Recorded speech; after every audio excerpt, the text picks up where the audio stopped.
বংটেক YouTube চ্যানেলে আপনাদের সবাইকে স্বাগত জানাই। আজকে আমরা একটা এলজির ওয়াটার পিউরিফায়ার রিপেয়ারিং করতে এসেছিলাম। তো এই ওয়াটার পিউরিফায়ারের প্রবলেম হচ্ছে যে এটাতে জল ফিল্টার করতে পারছিল না। আমরা গিয়ে দেখলাম এর পাম্পটা খারাপ আছে, ভোল্টেজ চেক করে দেখলাম হ্যাঁ ভোল্টেজ একদম প্রমিনেন্ট আসছে। এই পাম্পের যে হেড, সেখান দিয়ে জল লিক করে সমস্ত জায়গায় জল হয়ে গেছে। এই দিকটাতে এর ইউভি চোখটা রয়েছে, আর এর ঠিক উল্টো পাশেতেই এর এসএমপিএস সেকশনটা রয়েছে। এখান থেকে সমস্ত কিছু কন্ট্রোল হয়, পাওয়ারগুলো। এখানে আমরা চেক করে দেখেছি যে এখান থেকে পাম্প চালানোর জন্য যে ডিসি 24 ভোল্ট আউটপুট দরকার সেটা রয়েছে। আমরা একটা ছোটো পাম্প দিয়ে এটা চেক করে দেখেছিলাম।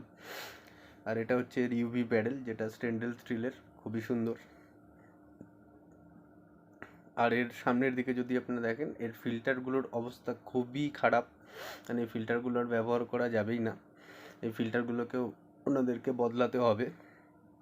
আর এই পাম্পটাকে আমরা বদলানোর জন্য আমাদের কাছে যে পাম্পটা ছিল সেটা দিয়ে হচ্ছিল না। তার কারণ হচ্ছে অ্যাম্পিয়ারটা খুবই কম, 0.22 অ্যাম্পিয়ার। এত ছোট্ট পাম্প আমাদের কাছে ছিল না, আমাদেরকে আবার পাম্প একটা নিয়ে আসতে হয়েছিল। বড় পাম্পটার এখানে লাগালে অ্যাম্পিয়ারটা ড্রপ করছিল, যার জন্য আমাদের আবার একটা ছোট্ট পাম্প নিয়ে এসে এই যে লাগাতে হয়েছে।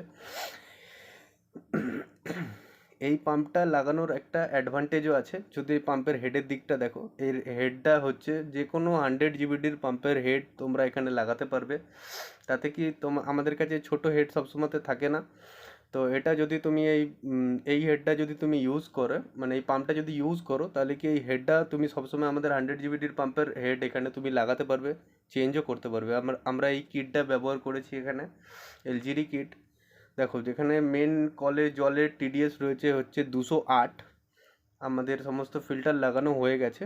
এবার দেখো, এখানে এখানে এইমাত্র চালানো হয়েছে, তখন টিডিএস আসছে 150। এটা হচ্ছে রিজেক্ট ওয়াটার, এটা হচ্ছে পিওর ওয়াটার। ফ্লোটা দেখতেই পাচ্ছ কত সুন্দর হয়েছে। আর সামনের দিকে যদি দেখো, আমরা সমস্ত ফিল্টারের মধ্যে অ্যাসেম্বল করে দিয়েছি। মেশিনটা চালু হয়ে গেছে, সামনে লাইটগুলোও জ্বলে উঠেছে, সমস্ত কিছু হয়ে গেছে। এবার আমরা এর ক্যাবিনেটটা ফিট করে ফেলবো। ক্যাবিনেটটা এর সাইডে লকগুলো একটু সাবধানে লাগাতে হয়, প্রচণ্ড পাতলা হয়। এর ক্যাবিনেটটা ফিট করতে নিয়ে পেছন দিকে স্ক্রুগুলোকে সমস্ত কিছু টাইট করে আমরা দেওয়ালে মেশিনটাকে আবার যেরকম ছিল ওরকম হ্যাঙ্গিং করে দেবো। হ্যাঙ্গিং করা হয়ে গেছে, আমাদের মেশিনও চালু হয়ে গেছে। দেখুন, মেশিনে টিডিএস আসছে এখন 103। এটা একটুখানি পরে একটু কমে যাবে। তো এই ছিল আজকে আমাদের কাজ।